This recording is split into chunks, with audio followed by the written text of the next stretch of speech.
Christian County Library Audiobook presents Mother Holle, a story from Grimm's Fairy Tales, read by Charlie. There once was a widow who had 2 daughters, one of whom was beautiful and industrious, whilst the other was ugly and lazy. But she was much fonder of the ugly and lazy one. Every day the other poor girl had to sit by a well in the highway and spin till her fingers bled. Now it happened one day that the shuttle was stained with her blood. She dipped it in the well to wash the stains off, and it dropped out of her hand and fell to the bottom. She began to weep, and ran to the woman, and told her of the mishap. She scolded her hard, and was so cruel as to say, "Since you have let the shuttle fall in, you must fetch it out again." So the girl went back to the well, and did not know what to do. Then in anguish of her heart, she jumped into the well to get the shuttle. She lost her senses.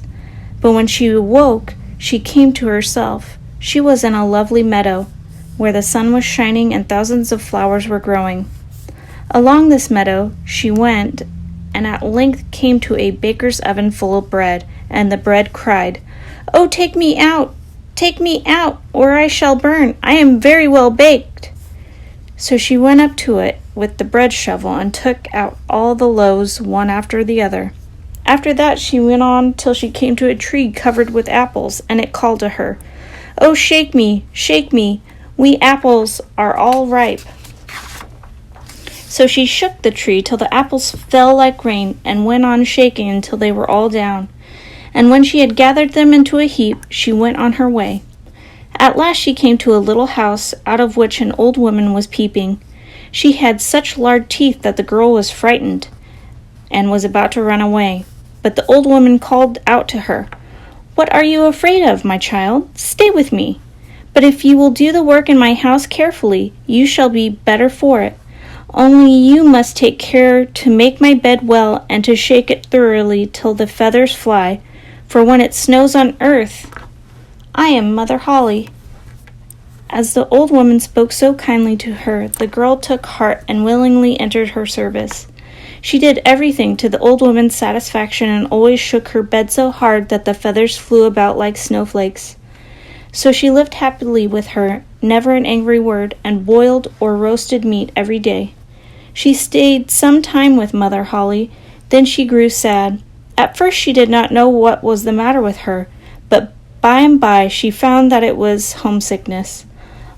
Although she was many thousand times better off there than at home, still she had a longing to be there.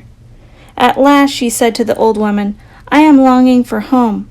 However well off I am down here, I cannot stay any longer. I must go up again to my own people." Mother Holle said, "I am pleased that you long for your home again.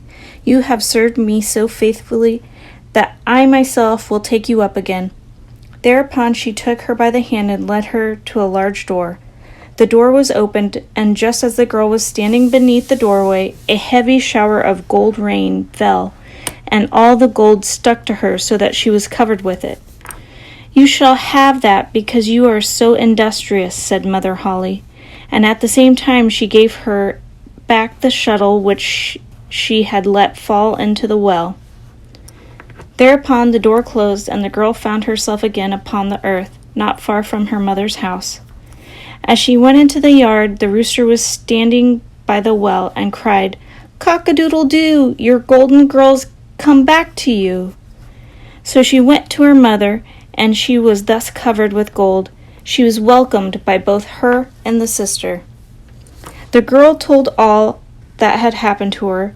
As soon as the mother heard of how she came by such great riches, she was anxious for the same good fortune to befall her ugly and lazy daughter. She had to seat herself by the well and spin, and in order that her shuttle might be stained with blood, she stuck her hand into a thorn bush and pricked her finger. Then she threw her shuttle into the well and jumped in after it. She came like the other to the beautiful meadow, and walked along the very same path. When she got to the oven, the bread cried again, "Oh, take me out, or I shall burn. I am very well baked." But the lazy thing answered, "As if I want to soil myself," and on she went. Soon she came to the apple tree, which cried, "Oh, shake me, we apples are all ripe." But she answered, "I like that. One of you might fall on my head," and on she went. When she came to Mother Holle's house, she was not afraid, for she had already heard about her big teeth. She hired herself out immediately. The first day she made herself work diligently and obeyed Mother Holle when she told her to do anything, for she was thinking of all the gold that she would give her.